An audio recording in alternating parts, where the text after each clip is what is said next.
Alrighty then, folks. Today we're going to be spinning a pair of antique clubs in the teardrop style. These are 21 inches long, they're 2 pounds in weight, and they're very unique in that if you'll notice with the teardrop style, the weight is all the way down at the end of these 21 inches of length over here. These clubs are patterned in what was known as the New York style of clubs as compared to the Boston style of clubs. Sim D Kehoe in 1862 brought over the club from England, Indian club, and if you'll notice, the one on this over here is patterned what they would call the Boston style. They didn't want to call it the England club.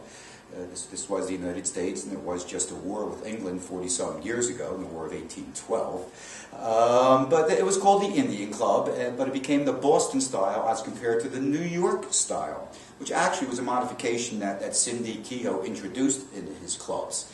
The New York style is a more balanced type of a club. It's maybe even scientifically designed so that your center of mass is more down towards the bottom of the club as compared to being evenly distributed over the club.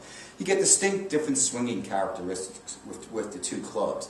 When you have the weight a little bit more at the end of the club, it just seems to spin a little bit easier, and the club seems to spin of itself.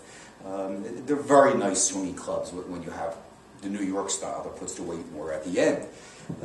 This here, a club that is done by Spalding, is another example of the New York style clubs where they throw the clubs, the weight all the way down at the bottom. These particular clubs, though, these teardrops, these are just a delight to swing. With a very long length, light weight, and 2 pounds, and the weight all the way down at the end. These are just a delight to swing, and I've taken these to swing a lot, to do more fancy type of swings. Mills, hearts, reels. Working on my snakes, not ready to show them yet. So let's see how these babies swing. Thank you.